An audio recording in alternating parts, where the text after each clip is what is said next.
Bonjour à tous et bienvenue sur ma chaîne. On se retrouve aujourd'hui pour un super tour de Bob Hammer que je vous avais déjà présenté sur ma chaîne il y a très longtemps. Vous allez voir, on va faire le même effet, mais la méthode va être différente. On va le faire autrement. Donc on va revisiter ce tour très connu de Bob Hammer. Donc vous demandez à votre spectateur de mélanger un jeu de 52 cartes, face visible, et de déposer ce jeu sur la table. Vous lui demandez de couper à peu près une vingtaine, un peu moins que la moitié du jeu, et vous lui demandez de retourner ce tas, de le poser à côté ici. Ensuite, vous lui demandez de couper ce paquet, un certain nombre de cartes, et de les mettre face visible. Donc on a des cartes face visible, et on a des cartes face cachée. Vous lui demandez de mélanger ces cartes ensemble. Donc il va mélanger les cartes face visible et face cachée ensemble. Donc on va faire un petit faro pour être sûr que toutes les cartes se mélangent bien.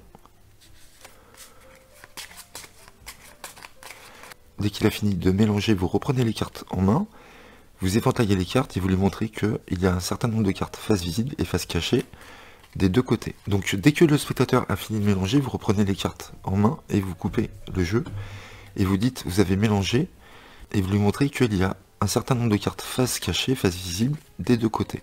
D'accord? Maintenant vous allez montrer au spectateur ce que vous allez faire. On va encore retourner certaines cartes, ça va être le hasard.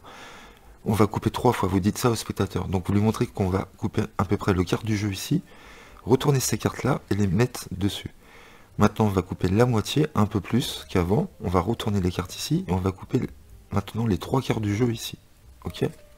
Et donc vous lui montrez que à nouveau nous avons des cartes face cachée, des cartes face visible, des deux côtés. Et donc vous lui dites que si on fait ça à chaque fois, on retourne les cartes comme ça, nous aurons toujours des cartes face cachée et face visible, peu importe le nombre de fois qu'on le fait. Vous lui donnez le jeu maintenant, et là vous allez voir c'est très intéressant. Vous lui demandez de mettre les cartes sous la table, et vous allez lui demander qu'il va vous donner un certain nombre de cartes. Donc vous lui dites par exemple, est-ce que vous voulez retourner le tas avant de me donner les cartes? Imaginons, il veut retourner le tas, et vous lui demandez de couper une fois, sous la table. Maintenant vous lui dites, vous allez me donner 3 cartes du dessus, les 3 cartes du dessus. Donc il vous donne les 3 cartes du dessus. Ensuite, vous lui demandez de vous donner 3 cartes au milieu où il veut, donc il ne regarde jamais les cartes, hein. Ça c'est très important. Et vous lui demandez qu'il vous donne les 3 cartes du dessous, d'accord?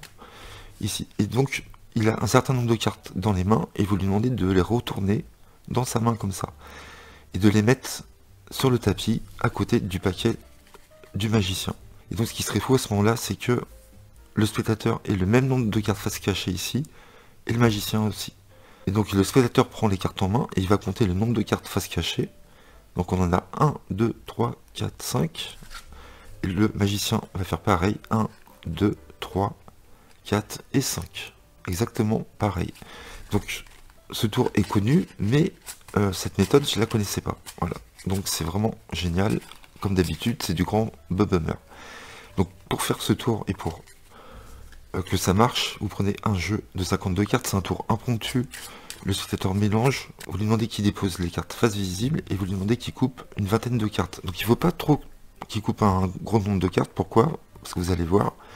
Vous lui demandez qu'il les mette face cachée. Donc ça, on n'en a plus besoin. Et vous lui demandez qu'il coupe un certain nombre de cartes, qu'il les met face visible, ici, à côté. Et donc là, vous reprenez les deux tas, vous les mettez les uns sur les autres, et vous dites que vous avez coupé ici, vous avez retourné un certain nombre de cartes face visible, et nous avons un certain nombre de cartes face cachée. Et donc en disant ça, il va falloir que vous comptiez le nombre de cartes face cachée ici. 1, 2, 3, 4, 5, 6, 7, 8, 9. Vous retenez 9. Donc s'il coupe par exemple la moitié, vous aurez beaucoup plus de cartes à compter, ça risque d'être plus dur. Tandis que là, une vingtaine de cartes, ça va vite à compter. Ok? Donc vous avez 3, 4, 5, 6, 7, 8, 9, 9 en tête. Vous lui demandez de mélanger ces cartes vraiment bien ensemble. Donc il mélange toutes les cartes ensemble. Comme ceci, il faut bien qu'il mélange vraiment. Et vous reprenez le tas. Donc si la carte est face cachée, tant mieux. Si vous reprenez le tas et que vous avez à peu près une carte face visible, comme ceci, vous demandez au spectateur de couper. Voilà. Et donc il faut qu'il y ait une carte face cachée sur le dessus du jeu. S'il coupe sur la mauvaise carte, vous lui demandez encore de couper jusqu'à temps qu'on ait une carte face cachée ici. Et là, vous dites au spectateur, vous avez mélangé, donc vous avez vu, là c'est le chaos, tout est mélangé, nous avons des cartes face visible et face cachée. Et bien sûr, si on tourne le jeu, c'est exactement pareil. Et là, vous prenez l'identité de cette carte-là. La carte du dessus ici. C'est pour ça qu'on dit, c'est pour ça qu'il faut que la carte soit face cachée ici, parce qu'on dit, regardez, là c'est le chaos, et si on tourne les cartes, c'est exactement pareil de ce côté. Et là, vous prenez le pic de cette carte-là. Et donc, vous retenez le 7 de carreau et 9, le chiffre du début. Vous remettez comme c'était, donc la carte ici. Et là, vous allez couper 3 fois devant le spectateur. Vous lui expliquez hein, que vous allez couper 3 fois pour encore plus mélanger les cartes. Donc, vous pouvez laisser faire le spectateur, faire. Donc, vous lui expliquez, par exemple, prenez les cartes en main et vous allez couper un tout petit nombre de cartes et vous allez les retourner ici. Donc, je vous conseille de le faire par le spectateur, c'est tout à fait possible. Vous regardez bien si il le fait bien à chaque fois. Là, vous lui dites de couper un peu plus de cartes, donc à la moitié à peu près. Donc, il faut bien qu'il coupe après. Donc, à la moitié. Donc là, c'est bien. Il retourne, pareil. Et là, vous lui demandez de couper les 3 cartes, donc plus que la moitié. Donc, vous regardez bien s'il coupe. Là, c'est bon. Et vous lui demandez de retourner ici. Ok. Et là, vous reprenez le jeu en main et vous dites, voilà, vous avez encore plus mélangé les cartes. Vous avez vu, on a toujours des cartes face cachée et face visible. Et peu importe ce qu'on fait, si on retourne un certain nombre de cartes, ça sera toujours pareil. Et là, vous allez à votre carte clé, le 7 de carreau ici. Et en disant ça, vous retournez tout le bloc ici avec la carte clé. Et donc, vous dites bien à ce moment-là que peu importe le nombre de cartes qu'on prend et qu'on retourne, il y aura toujours des cartes face cachée, des cartes face visible, et vous montrez des deux côtés comme ceci. D'accord? Et vous revenez comme ça. Et là, vous avez retourné à votre carte clé. Donc là, on a exactement le même montage qu'avant. On a exactement 9 cartes face cachée à ce moment-là. 1, 2, 3, 4, 5, 6, 7, 8 et 9. Ok. Là, vous donnez le paquet dans les mains du spectateur. Vous lui dites de les mettre sous la table et de retourner ou pas le tas. Donc imaginons, il veut retourner ou pas. Peu importe, ça ne change rien autour. Qu'il le fasse ou pas. Et vous lui demandez de couper. Donc ça, peu importe, ça ne change rien aussi. Voilà, c'est juste pour embrouiller le spectateur un peu plus. Et là, comme vous aviez 9 cartes face cachée au départ, vous allez lui demander qu'il vous donne un certain nombre de cartes. Donc vous dites pas, vous allez me donner 9 cartes, mais vous allez me donner un certain nombre de cartes.